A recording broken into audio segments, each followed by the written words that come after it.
బంగ్లాదేశ్‌లోనే ఎందుకు ఈ విధంగా జరుగుతోంది? రీసెంట్ టైమ్స్‌లో బంగ్లాదేశ్‌లో నేషనల్ ఎమర్జెన్సీ అనేది విధించడం జరిగింది. ఎందుకు ఈ విధంగా జరుగుతోంది? బంగ్లాదేశ్‌లో ఉన్న ప్రజలు వచ్చి రోడ్లపైకి కేఎఫ్‌సి గాని, మెక్‌డొనాల్డ్స్ గాని, బాటా గాని ఆ షోరూమ్స్ దగ్గరికి వెళ్లి ఎందుకు దాడి చేస్తున్నారు? అసలు బంగ్లాదేశ్‌లో ఎందుకు ఇలాంటి పనులు జరుగుతున్నాయి? దీనికి కారణం ఎవరు? ఈ విధంగా ప్రజలు ఎందుకు చేస్తున్నారని డీటెయిల్‌గా అయితే తెలుసుకుందాం బంగ్లాదేశ్ గురించి. ఎవరైనా కొత్త వాళ్ళు చూస్తున్నా లైక్, షేర్ అండ్ సబ్‌స్క్రైబ్ చేసుకోండి. పక్కన బెల్ ఐకాన్ కూడా క్లిక్ చేసుకోండి. అప్పుడే నా వీడియోస్ మీ ద్వారా రావడం జరుగుతుంది. టాపిక్‌లోకైతే వెళ్ళిపోదాం. రీసెంట్ టైమ్స్‌లో బంగ్లాదేశ్ అధినేత షేక్ యూనస్ చైనా పర్యటనకైతే వెళ్ళడం జరిగింది. ఇతను చైనా పర్యటనకి వెళ్ళింది మన ఛానెల్‌లో ఒక వీడియో ఉంటుంది. అది వెంటనే చూసేయండి. ఎందుకంటే చైనాకి ఇతను ఎందుకు వెళ్ళాడో డీటెయిల్‌గా అయితే ఆ వీడియోలో ఉంది.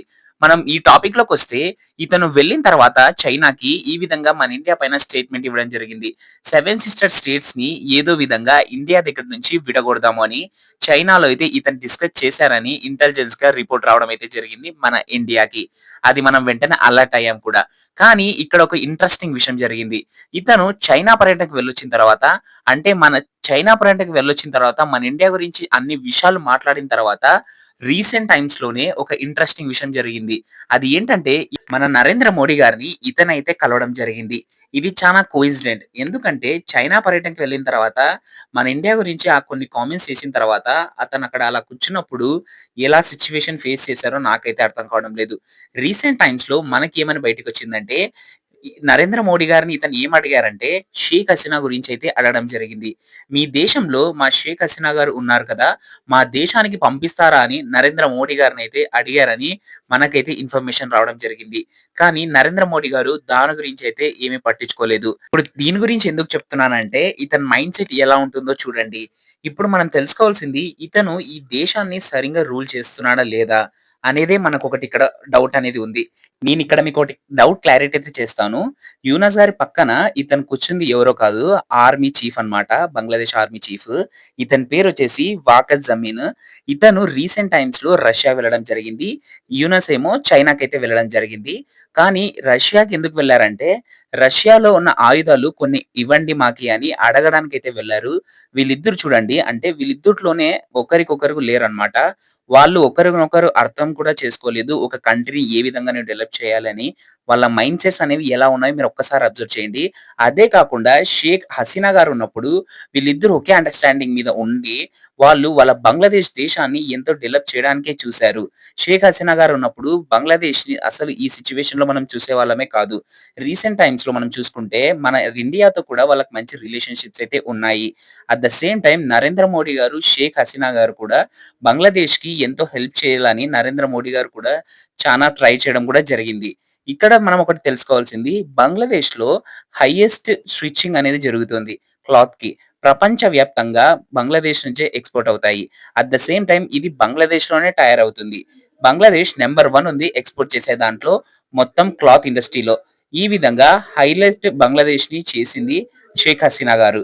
ఇప్పుడు ఈమె అయితే లేరు. ఈమె ఎందుకు లేరని మనకు డౌటొస్తే రీసెంట్ టైమ్స్‌లో బైడెన్ గారు ఉన్నప్పుడు బంగ్లాదేశ్‌లో మాకు కొన్ని ఐలాండ్స్ కావాలి అని ఇతను అడిగినప్పుడు ఆమె అయితే జస్ట్ ఆలోచించి మేము ఇవ్వలేమని చెప్పడం జరిగింది. ఈమె ఎప్పుడైతే ఆ విషయం చెప్పిందో అప్పటినుంచి బంగ్లాదేశ్‌లో అల్లర్లు చేయకూడడం జరిగింది. ఒకవైపు అమెరికా సపోర్ట్‌తో దేశంలో అల్లర్లు విచ్చలవిడిగా అయితే చేయడం జరిగింది బంగ్లాదేశ్‌లో. ఈ విధంగా ఆమె ఇండియా కూడా పారిపోయొచ్చేసింది. ఇప్పుడు బంగ్లాదేశ్‌లో పరిస్థితులు ఎలా ఉన్నాయో మనం తెలుసుకుందాం. ఎందుకు ఎమర్జెన్సీ విధించారో నేనిక్కడ మీకు క్లారిటీ చేస్తాను. రీసెంట్ టైమ్స్‌లో మనం చూసుకున్నట్లయితే బాటా దగ్గరికి వెళ్లి, కేఎఫ్‌సి దగ్గరికి వెళ్లి ఈ ప్రజలు ఎందుకు ఈ విధంగా ధ్వంసం చేస్తున్నారు? ఎందుకు? అంటే ఏదైనా కూడా బాటా కావచ్చు, మెక్‌డొనాల్డ్స్ కావచ్చు, ఏవైనా కూడా షాప్స్ కనిపిస్తే వాళ్ళు వెంటనే దాడి చేసేస్తున్నారు. అక్కడికి అందరూ ప్రజలు చేరుకొని వాటిని ధ్వంసం చేసేస్తున్నారు. అక్కడ ఉన్న ప్రజలు. అందుకే బంగ్లాదేశ్‌లో ఎమర్జెన్సీ అయితే విధడం జరిగింది. ఇప్పుడు ఇవి ఎందుకు ఇలా ఈ విధంగా పగలగొడుతున్నారు బంగ్లాదేశ్‌లో ఉన్న ప్రజలు అనేది ఇక్కడ మనం తెలుసుకుందాం. అది ఏంటంటే రీసెంట్ టైమ్స్‌లో అంటే అమెరికాలో ఒక సమ్మిట్ జరుగుతుంది.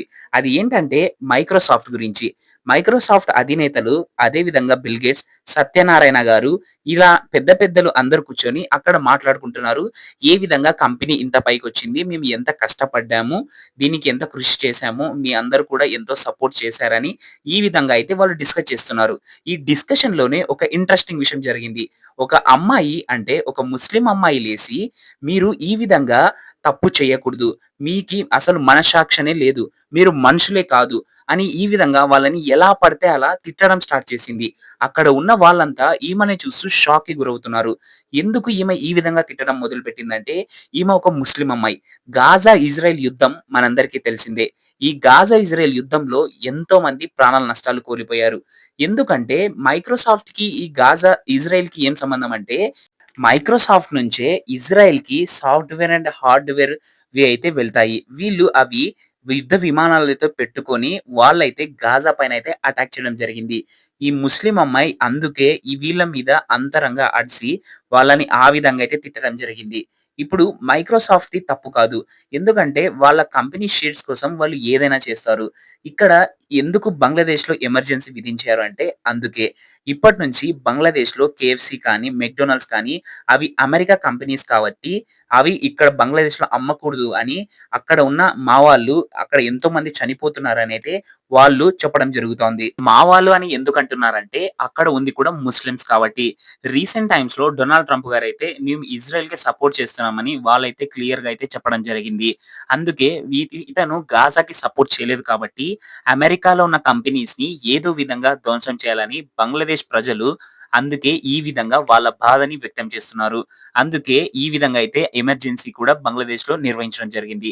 మీకు ఈ కంటెంట్ నచ్చినట్లయితే లైక్, షేర్ అండ్ సబ్‌స్క్రైబ్ చేసుకోండి. పక్కన బెల్ ఐకాన్‌ని కూడా క్లిక్ చేసుకోండి. అప్పుడే నా వీడియోస్ మీ ద్వారా రావడం జరుగుతుంది. దీంట్లో ఏదైనా మిస్టేక్ ఉంటే తప్పకుండా చెప్పండి. మళ్ళీ వీడియోలో మళ్ళీ కలుద్దాం. జై హింద్.